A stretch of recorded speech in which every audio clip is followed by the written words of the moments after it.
marinas actually make money, so they give back 56 cents to the pot. F&B takes $2.47, or 4%, and golf takes $3.44, or 6%. So that's how your dues are divided on a yearly basis between the different departments. That includes capital and operating. We always talk about value creation versus cost cutting. One of the key points in a cost cutting culture, we have a weak dues engine. We're capital starved. F&B is a profit center. We have diminishing expectations, and we focus only on the present. And by doing that, we cut costs. When we're looking to create value, we have a strong dues engine, in which we do. We're capital rich. As you see, currently at the end of 2017, we'll have about $2 million in capital. F&B is an amenity. We have rising expectations, focus on the future, and cost efficiency. There is a balance between these two aspects, and that's my little gauge there. So we have to always seek a balance, and one of the parts of this budget is to seek that balance between those two items. Let's just take a look at what some of the 2017 projects and 2018 projects. The Stonehenge bunkers, construction began in December and completed by April 2017. We did the Stonehenge covered rear porch, which began in December and also completed by April 1st, 2017. We have the pickleball courts that were completed by May 1st, 2017. That's what your Stonehenge bunkers look like before. I think I played in that once or twice. This is what they look like now. And it's similar, it was taken after similar rains. So it really shows how they drain amazingly. That's our Stonehenge. I do not know who's sitting on the patio, but thanks to Steve for his drone picture. But that's the new patio which was added to the Stonehenge Clubhouse. Has been tremendously well received. I always see people sitting out there. These are our pickleball courts. So one of the master plan improvements for 2018, 2019, again, we talked about some of them, and I'm just going to summarize them here. One is the community master planning to determine what we need and where it should be located. The Stonehenge Golf Course Turf Care Center. This construction should start in the third quarter of 2018 and completed by 2019. Again, part of this, if you do or do not know, we're still looking at cost efficiencies here, and we hope to have some better estimates coming up shortly. The Racquet Center, construction of restrooms on the north side of the building, like I said, to serve indoor and outdoor courts. Planning on for clubhouse improvements for winter of between 2019 and 2020. Planning for a new concert park near Murray Lake. And the police department new admin building. And part of their cost includes a trailer for temporary location. Robin Hood Park, like I mentioned, the parking lot. Fire station improvements, and land planning to the area north of the Racquet Center. So these are all projects which are slated for the 2018-2019 fiscal years. I don't know why it's doing that, but. And that just gives you an estimate of the costs expected with those projects. And we touched on all those previously. At this point, I'll entertain any questions anybody has. We've got mics in the back, and also if you have a hard time getting up and moving, we got a couple mics here we can hand you as well. So. Yes, sir. Can you just go back to that pie chart for a minute? John, why don't you? I just want to look at it. I'll comment in a minute, but I want to look at it. Let you. Yeah, no problem. Okay.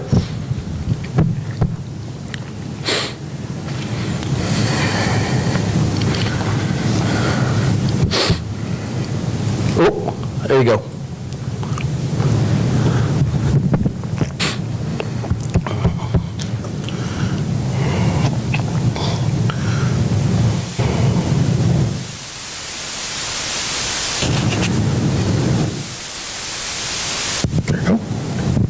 Okay, my question comes down to this, as I look at that chart. If you take the September results, because we haven't seen the October yet, and we can't, and you annualize those numbers, the estimated 2017 amenity losses, total amenity losses, at the cash flow level are about $2.2 million. That represents about 34% of our HOA fees, or about 4 months of those fees. I'm having trouble, I guess, correlating, reconciling those losses with that chart. Can you help me out? Well, again, this is based on the 2018 budget. So this is the allocation that we based on doing the budget. So there have been some unexpected budget deviations that we had this year, as you know, because weather and golf and food and beverage losses and all that kind of stuff.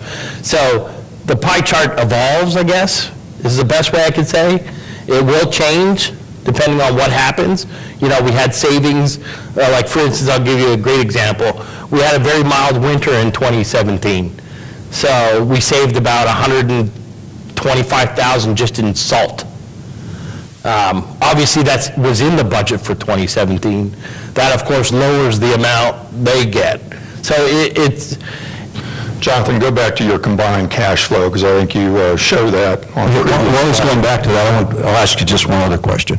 I'm going to preface this by telling you that this is an engineer asking you the question, not a finance guy. It's okay, it's an engineer answering the question. Okay, but if I look at the food and beverage services, and I look at the most recent numbers, the cost of labor and the cost of sales of those two on year-to-date exceed revenue. Now, I'm not a brain surgeon, but I know that if the cost of sales and the product and the labor to put it on that table exceeds the revenue, we're going to lose money. And that doesn't include fixed costs. Okay, and so I guess that's where I'm having trouble reconciling these numbers as I do a forensic analysis. And again, as an engineer looking at the numbers, not an accountant. So can you help me out with that one too? Well, you know, I mean, I can explain a little bit of why that is. I mean, part of it, and I'm glad Josh and Andy are here, so, because I remember a brief story that they told me, what was it, olive oil? That was what was the? Fryer oil. We had purchased fryer oil, or the chef had for, I believe it was one of the most expensive oils we've seen because of its longevity. But it didn't work that way. So, yes, you'll have increases in cost of sales. Now, those inefficiencies is what these two gentlemen have been working on for the last few months. So there is a trend of that starting to turn around. Again, food purveyors, we switched from mostly U.S. foods to Gordon Foods because, simply put, their prices were tremendously better. So these are things we are attempting, as these two gentlemen will attest to turn around. I got one other question that, I've got one other question. Okay, again, going back to a forensic analysis of the food and beverage services. Our labor costs are 65% of our sales cost. Yes, sir. Okay, if you go on the internet and you look at the internet, I did it just for the fun of it. Okay, I go on the internet and I find, you can Google restaurant P&Ls and you will find out more there than you ever needed to know about them. But of interest, they put an interesting P&L chart up there for you that says successful restaurants run a labor cost less than the cost of sales, and the labor costs generally are in the 30% range. Okay? That being said, our labor costs are 65%. So, has anybody, I guess I'm asking this to the Finance Committee as well, have any of you guys ever sat down and looked at some of these numbers? We look at it quite extensively. Again, you're comparing apples and oranges. You're comparing our operation to a normal restaurant. We're not a normal restaurant. And that's why if you go back to that one chart that says, go back to that chart, Jonathan, which is the cost cutting versus value creation. This is not a chart that we developed. This is a chart that was developed by professionals in the industry, in the club industry. Okay, and that's what we are. We're a community club. We're not a restaurant. And you notice it says F&B is a profit center. That's on the cost-cutting culture. On the right side, which is value creation, which is where you want to be, F&B is an amenity. Okay? When you compare our F&B operation to most community clubs like us, we are in line with them. In fact, we're better than them. And their labor costs are actually in the 67 to 70% range. Okay? And that's because what you're doing is you're doing things that are not typical in a restaurant in order to satisfy the membership. Okay? Your hours of operation are different than a normal restaurant. How many restaurants do you know of on a percentage basis serve breakfast, lunch, and dinner? Plus they do catering. Plus they do banquets and all that. Okay? Most restaurants you think of, they're either a dinner restaurant or lunch and dinner restaurant at most. Now, you've got the Cracker Barrels, the Denny's of the world, and what have you. They're totally different. So that's where the problem lies. You're trying to compare us to a regular restaurant. We're not a regular restaurant. We're a club restaurant, and it's a totally different animal. And if you look at any of the industry statistics on that, you'll see that we're actually operating better. Now, we're still not where we'd like to be. Last 2 years have been horrendous from our standpoint. And so that's something that we're trying to turn around with the help of AWE. But yeah, we definitely did better than 65% in the past, and there's no reason why we can't do better in the future. This year, we threw a lot of labor at the problem this year because one of the big problems we had was speed of service. And so we threw a lot of labor at that, both in the kitchen and on the service side in order to accommodate that. Next year, our labor percentages are projected to go down.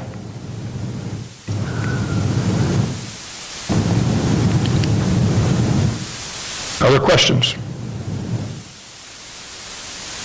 Yes, sir. You mentioned earlier the life of grinder pump. What is the life of it?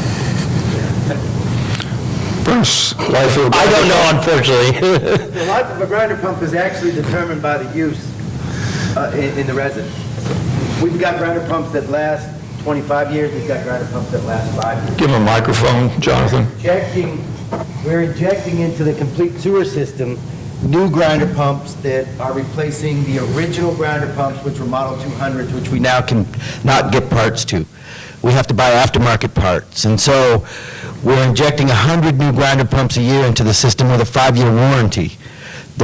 If we were to take the 200s and rebuild them, we would put them back in the ground with no warranty at all, and it's paying dividends. Our actual O&M cost for grinder pumps is going down. So it's a program that's working right now. Thank you. But that, yeah, and like you said, that is a program that is very heavily monitored, and there's a complete schedule that they keep on, and they check the usage. I believe you check usage and all that kind of stuff. They have people that go around. Yes, ma'am. Let me get microphone to you.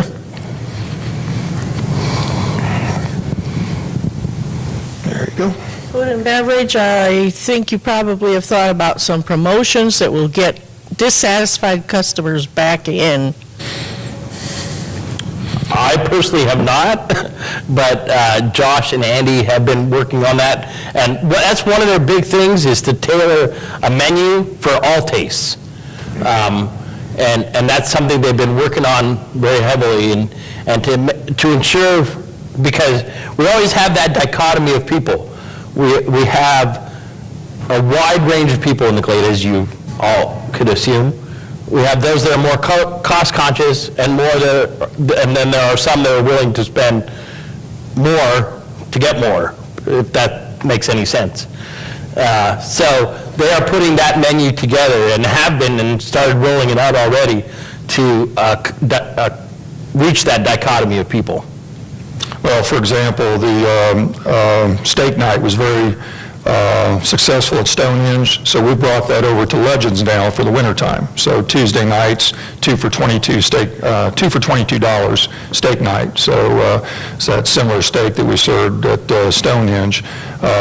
Spaghetti supper on Sunday night. You can get spaghetti meal for $6.95 or $9.95 if you want meat sauce and or primavera and what have you. So doing things like that in order to try and draw some more business. Bingo and trivia. Bingo on Tuesday nights in November, Thursday nights in November. So that's helping to drive some people as well. And winter time is when we have the largest losses, just because our sales drop dramatically. So we're trying to do some things this year a little bit different to see if we can get a little more business in Legends. I look for working not only promotion, but on quality, because if I'm going to pay those kinds of money for the quality, I'm going to Cracker Barrel. Yep, okay. Well, and that's one of the things, that's one of the reasons why these two gentlemen have switched from U.S. Foods to Gordon Foods, is the quality issue. Some of the things we were receiving from U.S. Foods were not physically taken off the truck and put right back on because we said we're not going to accept them. So that is something that these two gentlemen have been working on extensively and have training programs and everything set for this winter to ensure that not only do the kitchen staff but also the wait staff understand what the product is supposed to look like before it gets to your table. Yeah, the quality and consistency in particular of quality, as well as the speed of service, were the two things that came out of the survey. So that's what AWE has really been focusing on since they've been here, and plan to do a real intense training program over the course of the winter when it is slower, easier to do, so that hopefully by next April, when we have both restaurants open, we're clicking on all cylinders and have both that quality consistently as well as the speed of service consistently. Yes, ma'am. Did not already Golden Corral to put a restaurant at our exit? You won't have any business then. No, you won't have any chain restaurants here probably for some time. I even reached out to Panera Bread and asked them, is this an area that y'all are even looking at? And he said they do all kinds of demographic studies and what have you in a lot of areas, and the whole Crossville area doesn't even come on their radar screen. And that's why all you have here is Cracker Barrel, which is when you go right down to it, it's an interstate restaurant, and you've got a interstate exit here in Crossville, so that's why they're located here, and it's a good distance from the next Cracker Barrel, Cookville, and then Ruby Tuesday. That's it. And Ruby Tuesday probably more than anything because they're a Tennessee corporation. So, and in talking with the mayors, it's the same thing. Crossville just doesn't have the demographics yet, both in terms of population and in terms of income levels, to attract a lot of your chain restaurants. So that's what we're up against in this area at this point in time. So it just needs more growth, quite honestly. And honestly, we're not in the game to compete with Golden Corral. Yeah, exactly. That's not our focus group. Yeah. Tom, let me give you a microphone. In the Racquet area. Yes, sir. Tom, just 1 second so everybody can hear you. Thank you. Okay. It looks like the operating expenses significantly exceed the revenue, and we're putting a lot more capital in. Why would there not be any fee increases in that category? We just felt that we increased fees last year for the tennis center because of the pickleball edition, and that a lot of the major projects are really, the big part of it is scheduled for 2019, 2020. So we felt we have adequate coverage there. Yeah, the other thing is we've actually seen a little bit of a decline in tennis revenues, and pickleball revenues is where we're seeing the increase, at least this year. So because of that, we want to be careful to not raise prices and then see a further decline in those revenues. So, and you can see really that's the only place we're increasing fees is golf.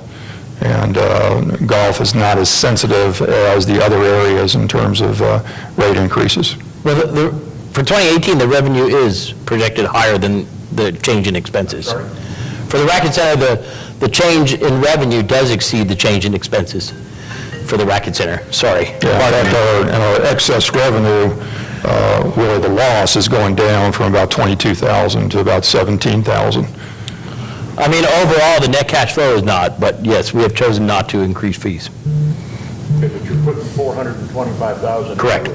Yes. On 180,000 revenue base. Correct. That is one of our oldest buildings on property, and it needs it, to be honest. There's no other better way to put it. Yeah, and the game plan there, the 125,000 is primarily the lights. So that's to make the indoor courts better to play on.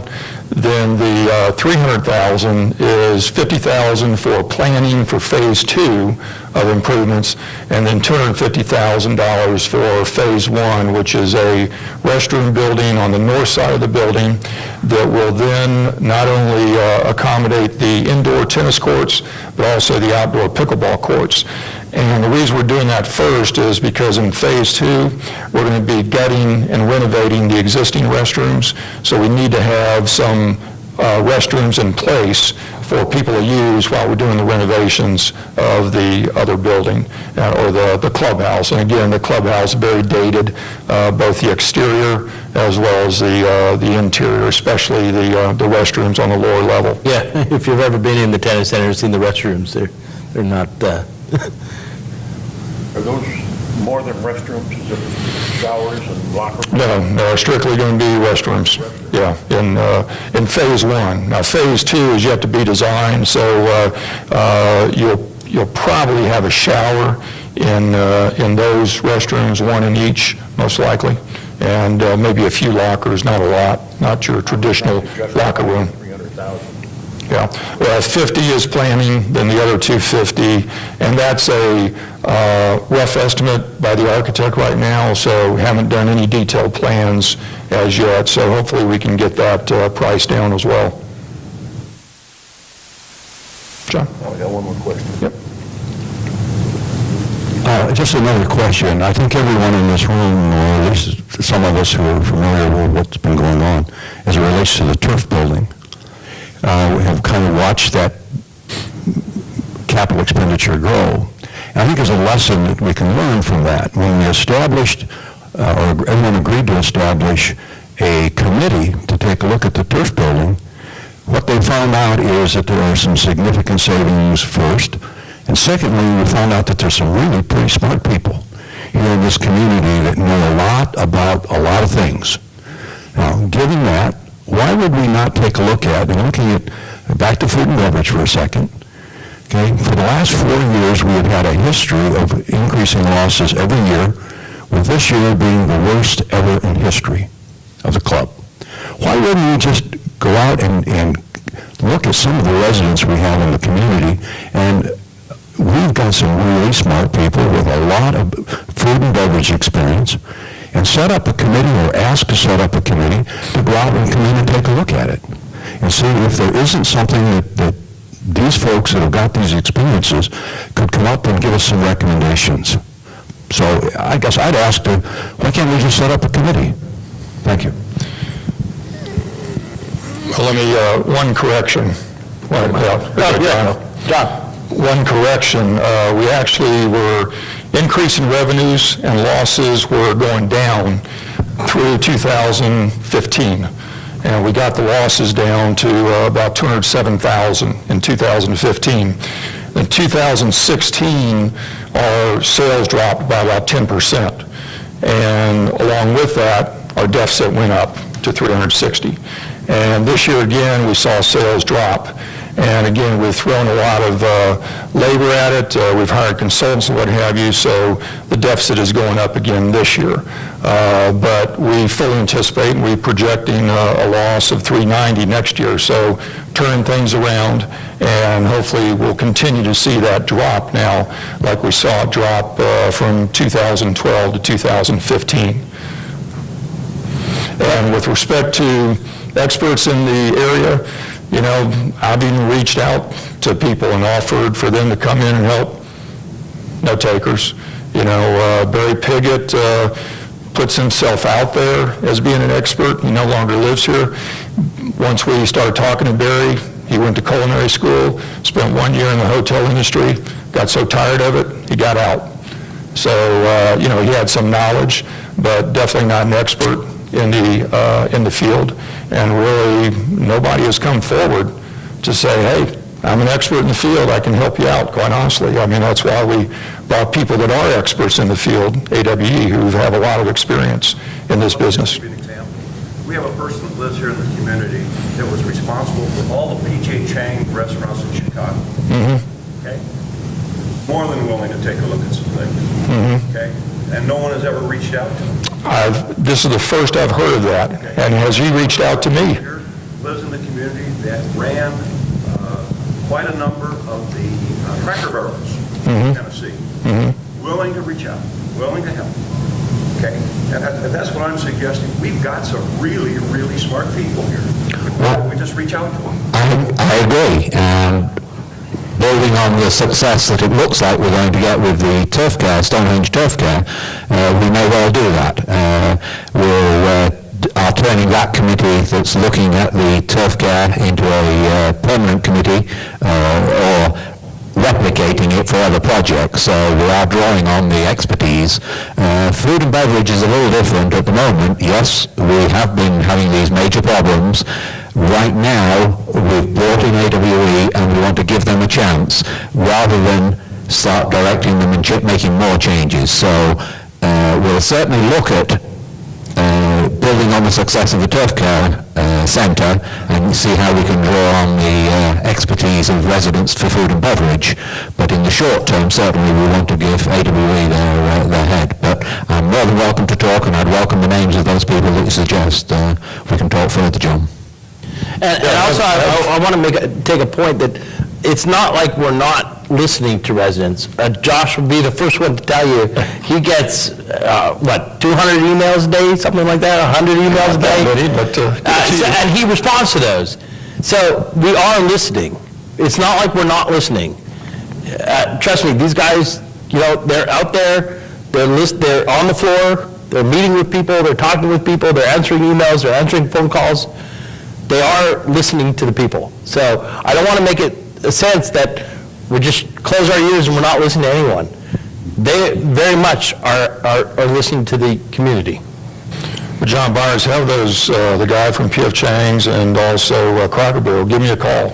It's the first I've heard of those two individuals. Nobody has ever reached out to me on that. I know who he is too. I had him go to John's. I wanted somebody to listen to him. He works for your beverage, food and beverage, and every time he makes a suggestion, it is shot down. Then have him contact me. I will.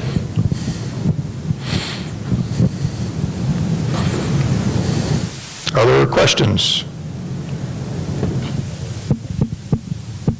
Going once, going twice. Now again, you can email me or Jonathan with questions you think about in the future. Also, we have the pie chart handout, as well as the dues and fees on the other side and what have you, that you can take with you and what have you. Okay? All right. Thank you very much. Appreciate your attendance.